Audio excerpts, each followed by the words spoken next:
I had never even heard of the CIA. We're talking now 1951. In 1951, the CIA was less than 4 years old. So I went to the University of Washington, to the job placement agency. The recruiter had been there and had talked to her about the kind of people that he needed. And so there was nothing official about her or any piece of paper she had. It was just this number. So I did call it.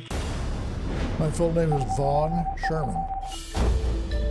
Newlywed Vaughn Sherman and his wife Eunice moved to a house on this street in Taipei for his first CIA assignment. He says they moved often during the next 2 decades, but there's no expiration date on U.S. government secrets, so this Edmonds man still won't reveal much about his CIA service. It was certainly very different from what he expected as a University of Washington zoology major. I can tell you that I had some real successes, but I can't possibly tell you what they are. Agent Sherman will say that he's conducted surveillance by foot and car, was uncomfortably close to 2 military officers killed by artillery shells, and a radical newspaper appeared to threaten his life by putting his picture and his personal information on its front page.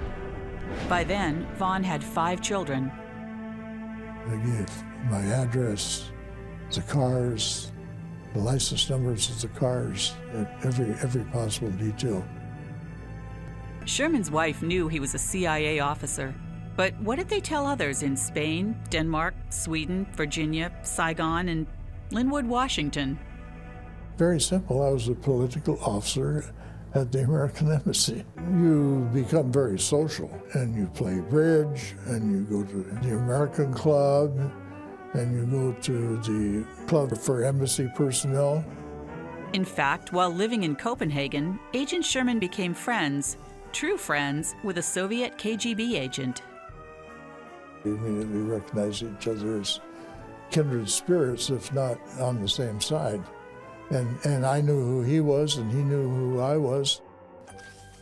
That friendship is a key storyline in a spy novel Sherman wrote called Sasha Plotkin's Deceit. His book was published last year. If you read my novel, everything in it either has happened, some of it to me, some of it to friends of mine, or could have happened. Headquarters was ecstatic over Plotkin's cable requesting a private meeting. Sherman says he loves espionage books and movies, but most are not accurate portrayals of a real agent's life. There's a lot of shooting and car chases and things like that. And I wanted people to know what life is really like for a CIA officer, particularly one serving with his family abroad. Sherman says the movies never show the many long hours spent looking through phone books and public records and reading and writing reports. But he will admit the books and movies are right about one thing. I've had some really nice, very pretty agents. Yeah, that's true. Yeah.